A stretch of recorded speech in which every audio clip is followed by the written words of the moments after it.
Jaden Baldwin, and you guys are watching Dirt Live.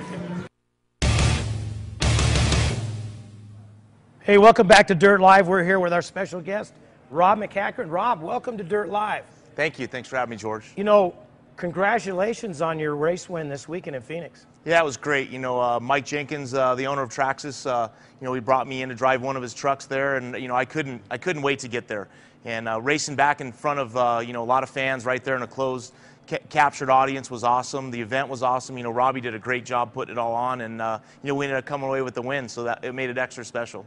You know, because you raced those back in the days. Yeah, you know, I think in the late 80s, early 90s, you know, I raced with Ford and BF Goodrich, you know, with the Rough Rider team in the stadiums in front of, you know, 50, 60,000 people at Anaheim Stadium. And, you know, Robby had a vision, you know, to make this happen again. And he's been working really hard to do it. And, you know, there's 12 trucks that were there. They were all identical built. So it was really about the driver on the track. And, you know, we had a great time, great show. And, you know, you just start bell rolling with the series. We're going to go to the Long Beach in 2 weeks, and after that, Coliseum. And then I think we have a couple shows there at Qualcomm Stadium in San Diego. Well, with your schedule, that just added a few more. Oh, most definitely. You know, I think I had 26 weekends of racing this year, and when we added the SST series, it'll put me over 30.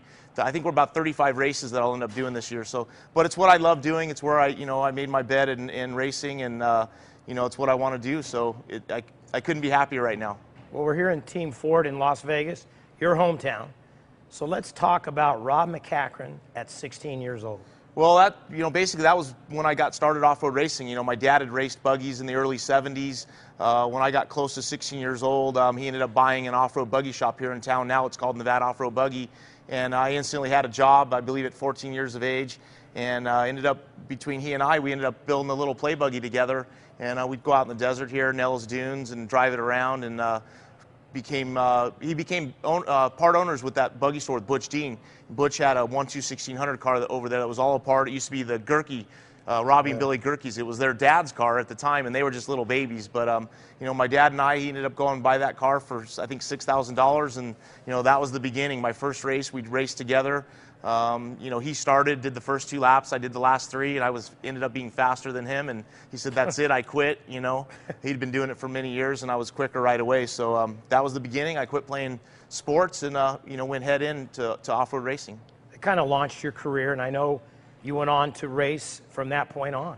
Yeah, I did. You know, we raced, you know, family-type racing, you know, all the way up until 1986. I got picked up by, you know, Michael Gaughan, you know, owner of the Barbary Coast Hotel at that time, the South Point now, and drove his Class 1 car in 86 and 87, and we ended up winning some races overall and scoring HDRA, and that ended up getting me recognized by, you know, BF Goodrich, Frank D'Angelo, and you know, Michael Gaughan being a sponsor of Walker Evans at the time. You know, I was kind of hanging around Walker when we were pre-running in Mexico, and that got me the ride with him. So I ended up going straight to Walker Evans, drove for him for 3 years, and then I got picked up by the Ford Rough Rider program when Robby Gordon ended up leaving the Venable Racing team and moving on to road racing. I got picked up by them, and that was the beginning of the Rough Rider program, and it just kind of kept barrel rolling all the way, you know, through the years. You know, people out there don't know this, but Rob McCachren, folks, you almost went that direction to NASCAR, Rob. I mean, so close when Jim Smith came up with NASCAR. Yeah, well, there was, you know, there's 4 off-road truck owners: Jimmy Smith, the owner of Ultra Wheels; Jim Venable, who I drove for at the Rough Rider program; Dick Landfield, who Dan Smith and Dave Ashley drove through; and then there was Frank Scoop Vessels. They each agreed to build 2 NAS trucks, is what we called them then at the time, and out of Mesa Marin, that family there, Gary Collins and his family, they ended up building 8 trucks for us to race on short tracks. And it was, you know, the off-road owners were looking for something more. You know, they were trying to get funding, and the off-road was so expensive at the time, and they thought, hey, let's race trucks on asphalt. And, you know, I was fortunate enough to do the first 2 exhibition races with that, and I just, you know, I pretty much found out, you know, that I don't like just going left. So I like jumping and doing all the other stuff. So I had the opportunity, but I didn't have the passion for it like I do off-road. So we pretty much stopped, and I just continued on with off-road racing. Now, you went from 1600s, and what was next? I mean, you eventually, in 1994, when Score invented the trophy truck, what were you doing right up to that point? Well, I started out in the 1/2/1600 buggy, moved up to Class 10, then to Class 1, and then that brought us to driving for Walker Evans, where I drove in a Jeep Comanche in 7S. Then 1991, we moved into Class 8 with the Rough Riders, and 1994 was the first year of the trophy truck, and we took our Class 8 and entered it right into the trophy truck class at the time, and we ended up winning the championship that year. And then we ended up building a single seat, you know, the famous the Mighty Mite, the little truck single-seater, low to the ground. We built that for the 96 season, and you know, that was pretty much, 96 was the end of the manufacturers. You know, they were really involved, the Ford, Chevy, Toyota. Some of them kind of pulled out, so it was kind of the end of the trophy truck class being heavily supported by manufacturers. So at that time, I didn't have a trophy truck ride, but I kept racing in the short course series, going back east, racing in Core, and kind of just doing some different things over those years. But it just kept barrel rolling for me, and ended up, you know, in 1997, I started my own team to race in the back east in the short course series. And, you know, it was a good thing, bad thing, you know, good thing owning your own team, bad thing owning your own team, you know, with all the headaches that came along with that. But I think we've done pretty well, and, you know, right now I'm racing more than I ever have in my life, so I couldn't be happier. Now, at one time, you were parking cars at the hotel. Did that help your driving experience? Well, a lot of people think that did, and you know, that was always the joke, and the PR statement that was made is, you know, Rob McCachren, you know, he came from valet straight into off-road racing, but that's not quite the story. It was the good PR twist on it. But you know, Michael Gahn, when I raced his Class 1 buggy, I also went to work for him at his hotel there, valeting cars, and you know, had a lot of good memories, a lot of good times in those 2 years that I did that. Kind of doing transition from, you know, my dad was in construction and, you know, working at the buggy store, and, you know, it was either, you know, go do construction or go racing, and I chose racing. And, you know, a lot of good times at the hotel, and Michael Gahn was definitely, you know, a key, you know, to my success. You know, some of the stepping stones that you have to go through to be where I was at today, he was definitely one of them. Now, the biggest win you ever had? Well, you know, the Baja 1000 in 2007, when we raced from Ensenada all the way to Cabo, was definitely a highlight. Getting to the finish with driving with Mark Post and Carl Renezetter in the Riviera trophy truck was pretty awesome. You know, I drove the first 300. Carl Renezetter drove a section in the middle of about 300 miles. I got in, did another 300, handed to Mark Post to take to the finish, and just the feeling that I had at the finish line of the accomplishment of what it was, you know, winning the Baja 1000 overall, and especially that long distance of being over 1,200 miles was one of my highlights, as well as winning, you know, at Crandon they have winning the Borg Warner Trophy. It's a pretty prestigious award, and it took me quite a few years to win that the first time, and then we ended up making a run and getting 3 in a row. Those were pretty darn cool too. Now, I remember the 500 where you and BJ raced. Incredible race where at one point you didn't know you actually were in the lead. Yeah, we actually, you know, it was a great race, and Mark Post started that race. I got in somewhere near around Borrego, 300 miles to go or so, and about 180 miles to go or so, the truck started overheating, and BJ was the only one in front of us, but we were just going to try to get a good finish out of it. Got out by the Pacific Ocean. He had a flat tire. We got ahead of him. I didn't even know he did. He came up behind me, bumped me, and the race was on. He took off, and he just checked out. But he had a flat tire then. We went by him, and then it was just all about trying to stay in front of him to the finish, and basically just held my own, you know, getting through from Europan over to Ojos Negros, and decided there at Ojos we'd go for it, and hopefully the motor would stick in there, and it did. Got to the finish line, jumped out of the truck and started the watch, and ended up that BG had beat us by 7 seconds. So, you know, that was a, you know, bummer to not win that race. But, you know, a lot of things have happened like that lately. There's been a lot of races that are incredible, you know, after racing for 500 miles, winning and losing by, you know, less than a minute's been pretty norm lately. Yeah, I remember at the finish with you there, and I think you guys lost by like 7 seconds. Yeah. And here lately, the 500 seems to be incredible. 500 miles, and BJ and Menzies, what, last year, like 3 seconds. Yeah, so, I mean, the competition's incredible now. The trucks, you know, they're so reliable. You know, the parts that we have, the BF Goodrich tires, the Geyser Trophy truck, you know, everything has been so reliable now. You can't have any failures. You can't have a flat tire.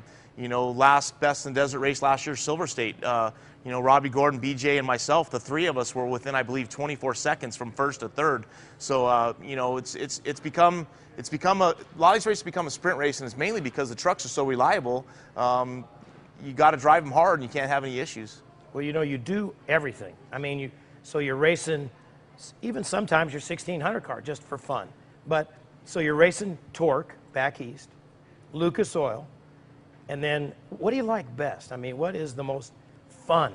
Well, I like them all, you know, and whenever I'm in any one of them, whether it's, you know, Pro 2, Pro 4, trophy truck, 1600 car, as long as I'm racing, I like it. You know, right now I've almost got all my weekends for this year tied up. I think we're like 36 weekends. That's enough, but, you know, it's really hard to put my finger on which one I like the most. The stadium's great, you know, getting back inside of a enclosed stadium's pretty awesome. The feeling and the adrenaline that you get there is something that I haven't felt for a while since the Mickey Thompson days. You know, going to the short course races in Lucas or Torque, those are also incredible things, especially racing under the lights. Going to Mexico and leaving the start line at San Felipe or Ensenada and seeing all the people that are all over. I mean, you know, I can't put my finger on any one of them that I like. I love doing them all. Well, you know, B.F. Goodrich behind you for many years. And, you know, this last year, the talk about once you hit 200 wins.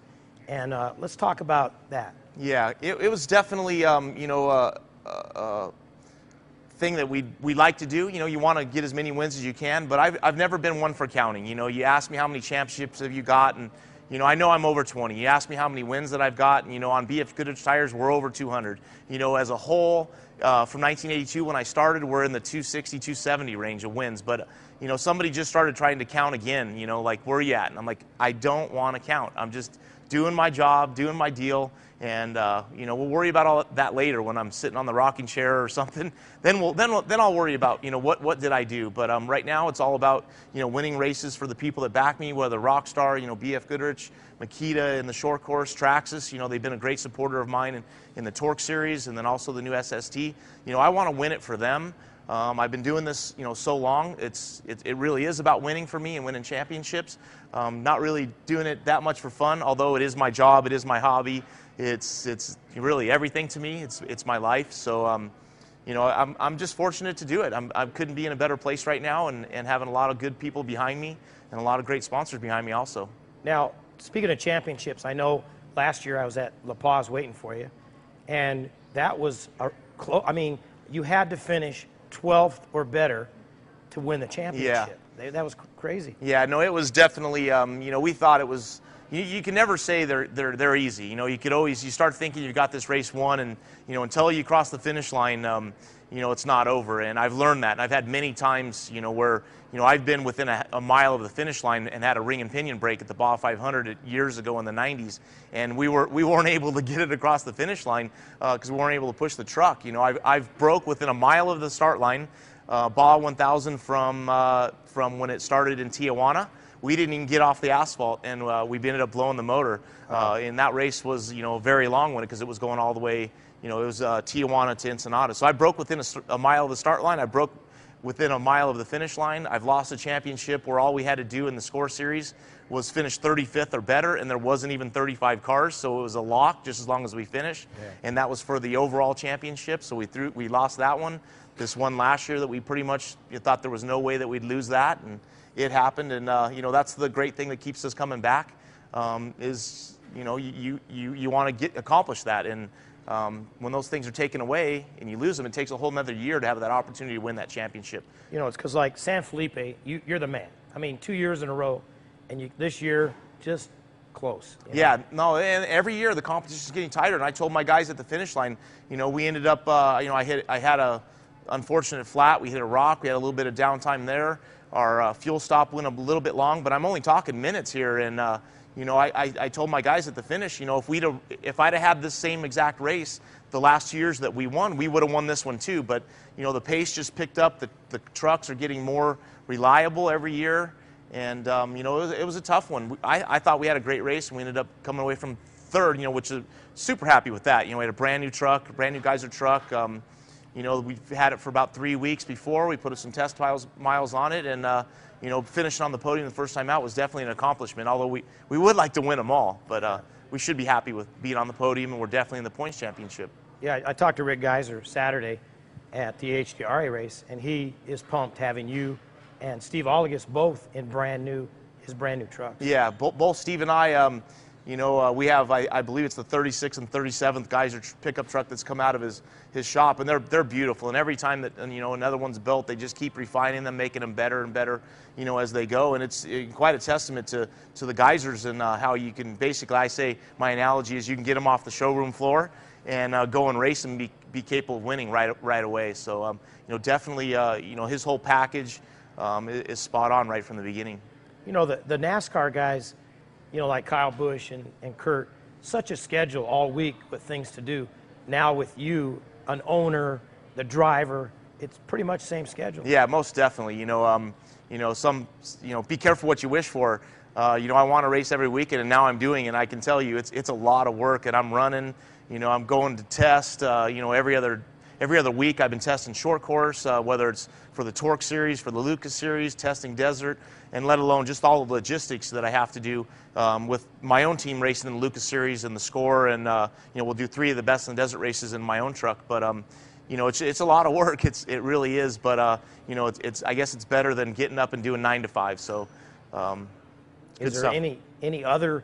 I mean, what if somebody approached you and said, "Hey, Rob, I want you to race rallycross or something"? Have you thought about that? Most definitely. You know, I'm in for everything. You know, I'd love to go to Dakar. You know, I'd love to do rallycross. You know, the Dakar schedule's always kind of been messed up for me a little bit because Laughlin. You know, right. if you were going to finish the Dakar race, you were going to miss Laughlin. Well, everything that I've had, you know, scheduled was to try to win that Score championship, so I couldn't even go do the Dakar. But right now it's open. You know, we don't have any off-road racing scheduled around that now. So, you know, I have so much on my plate right now that I don't have too much time to think about that. But if somebody was to come to me and basically lay it out there and say, "Here's an opportunity, Rob," I would definitely take it. So I hope they're watching right now, and this gentleman right here can do it. You've done it all. Yeah. Hey, man, I love racing in the desert, and I've done it a lot, and, you know, I've been doing it for over 30 years, and I don't plan on stopping anytime soon. You know, people say, how much longer are you going to do it? Well, my 2 examples are, you know, Walker Evans and Larry Raglan. Larry Raglan won 3 Baja 1000s in a row, and he was in his 50s. I'm not there yet, so I think I got a lot coming. You know, a lot of time left, and, you know, I think also, you know, the more you race, the more experiences you get, and I think that's really helping too. Now, you heard Roger Norman-By's Score last December. What do you think? Well, you know, I think, you know, Score, you know, Sal's been doing a long time, and we all really appreciate everything that he's done. You know, I think, you know, with Roger coming on board now and owning it, you know, this new blood, new enthusiasm. I think we need some new energy. We need to try some stuff that are different. You know, obviously we all love racing in Mexico, and we just like to refine that. You know, the platform and everything that Sal had put there in place is pretty darn good. It just needs some refinement. You know, definitely Roger has, you know, some new ideas, some of them real big. You know, we just need to be careful, you know, maintain, you know, hope he listens to everyone, listens to the racers, and, you know, does a lot what they want to do. But I think it's going to be good. It's so far, you know, it's going good. We had a little bit of growing pains right there at San Felipe with some things, but, yeah. you know, hopefully Roger's open to listen to his clients and, you know, and keep moving forward. And I think it's going to be great. I think you're right. I mean, after the, you know, like 24 hours after the race, you start thinking about it. A lot of the riders realized, you know, there are rules we got to keep by and to make it right, and I think that's what he's trying to do. Yeah, sometimes with change, there's growing pains, and that's definitely what we saw. A couple small issues for the San Felipe race, the first score, but what do you expect? You know, new owner, you know, some things are going to go better, some things might not go as well. But all in all, I think it's great. You know, we have a great fan base in Mexico. You know, to this day, it still blows my mind when you leave the start line or you're out in the middle of nowhere. How many fans that we have down there in Mexico is just an incredible thing. You know, speaking of Mexico, do you like racing there or in the United States better? Is it kind of? I like it all. I mean, you know, I can't wait to get down to Mexico to do the pre-running, you know, to do the race. You know, then when you're home within a week, you know, I'm ready to go back. You know, I enjoy racing them all. I like the variation of being able to race, you know, Vegas to Reno. I love, you know, Ensenada to La Paz. They're just all different, and I like mixing it up. And that's something that I hope that happens with Score, is we are mixing up. You know, we changed the course. They did something different. You know, I don't like going over the same course over and over and over again. We want to see new and different things, and I think that that's also what's going to bring new people in. You know, it makes you, you know, if it's stale and it's the same course, you've done it, some people decide, hey, I'm over that. But if it was changing, then they want to see what's different, see what's new. What do you think about the qualifying, you know? I think it's good. You know, you know, it definitely puts the fast people in front. You know, it'll pick up the pace of the race. Once SCORE instituted that top 12 starting positions, all of a sudden, I think it was for 2007, we started doing that at the Baja 1000 that year when we raced Acaba, when we did win that. You know, I think we started 4th or 5th on the road, and the pace, the 3 guys in front of me took off, and I'm like, that's not Baja 1000 pace. But guess what? It was. You know, I started to have to wick it up and get caught back up to those guys. So now when qualifying happens and you start the fast guys in the front, the pace is going to be quicker than we're used to. If they're mingled in between everyone, you know, the pace is kind of calmed down a little bit. So I think it's good. Now, when you're down in Mexico, you got some favorite places, you know, the tacos and stuff like that? Yeah, but I don't want to tell them because I don't want to be too busy. But yeah, I've got all my places to eat down there and places to visit. And, you know, like I said, I've been going to Mexico since the mid-'80s. And, you know, at that time, Walker Evans, he knew all of Mexico, and he knew where to go eat. He knew where to go stay. And, you know, over the years, you know, obviously we love going to Papas and Beer, Rice and Beans, you know, those type places. And, you know, I got a lot of good people down there, and it's amazing, you know, throughout the whole peninsula, especially when you're down there pre-running, you know, to La Paz, where you got the kids that are, you know, they were little babies, and now, you know, they're off to college, and it's incredible. They come up to me and say, remember me, and sometimes I do, sometimes I don't, but, you know, a lot of great stories for me in Mexico, for sure. You know, it's like I said, you go to San Ignacio, you go to Rice and Beans, your pictures all over the walls. Yeah. That's cool. No, it is cool, and that's a great place, and that's where my story about the little kid used to stay at a different hotel there before Rice and Beans was there, and the waiter, you know, used to bring his little son in, and he was just a little baby, and every year, you know, every 3 or 4 years when we do the Peninsula Run again, you know, he'd bring his son back in, and I'd sign stuff for him, give him stuff. Well, that's the kid that I was down in La Paz at the finish line. I think it's been a couple thousands ago. There he is, and he's taller than me. He's a grown man, and he's going to college playing on the baseball team. So, you know, I as many years I've been going there, I saw this kid, you know, go through the whole deal all the way to college. So it's pretty cool. So, favorite place in Baja to pre-run, hang out? You go down there a lot? Yeah, I have one favorite place, and it's the whole peninsula. It's from the top to the bottom. I love being in Ensenada, San Felipe, Loreto, San Ignacio, La Paz. It's all great, you know, and you know, just being able to stop, and it's one thing that I've done. I, you know, got a great Illumicraft 3-seat pre-runner, and it's got an electric refrigerator on one side and a big box on the other. So when we find that place to stop and have lunch in the middle of nowhere, we make sure we do that and take all the good scenery in. Well, 2013, we've already heard you definitely big schedule. So what's coming up next for you? Well, I think the next race is this coming weekend is we'll be in Dodge City in Kansas for a torque race, and the weekend after that I'll be in Vegas for the Lucas race, and that's about all I know right now. I mean, my schedule's so busy. You know, I've been focused on what I'm doing. It's usually I got my 2-week schedule in and know what I'm doing, but after that I don't know yet. So your PR people really got to keep up on you. Yeah, I definitely, you know, I got some good people around me. I got 6 people working in the shop for me in San Jacinto, you know, on the Pro 4 and the Pro 2 there and the trophy truck, and then there's the whole other group of guys that work in the torque team with Jenkins Brothers Racing. There's 8 or 10 people working in the shop back there, and I'm racing Pro 2 and Pro 4 in torque this year, Pro 2 and Pro 4 in Lucas, using my own trophy truck in the 3 SCORE races, and then Steve Serapis and myself, I'm racing with him in the 3 larger Best in the Desert races in his Corona truck, and then I'll use my Rockstar Energy truck in the other 3 Best in the Desert races. And you know, I'd definitely love to be part of those Best in the HDRA races this year, but just my schedule's so tight, and man, somebody has a ride for me though. I'd love to go do that Vegas race. You know, before we close, you know, you and Steve Olliges go back so many years. You guys raced together. You guys were in the, you know, the Raptor when it first came out. Was that pretty cool? Oh, it was great. You know, Steve and I have been great friends for many years, over 20 years. We've raced together. It's been great to see him, you know, with the Team 4 dealership here and everything. He let me drive that car a couple years ago, and it's a good one. It's definitely cool. He's a great guy. You know, he's been supporting the off-road community for a long time. Definitely wants to take care of everybody. He's the leading Raptor sales dealer in the country, and you know, definitely you want to support the people that support you, whether it's Team Ford or anyone that's supporting the off-road industry. We as off-roaders need to support them back. All right. Well, we want to thank you once again joining us here on Dirt Live, Rob McCachren, folks.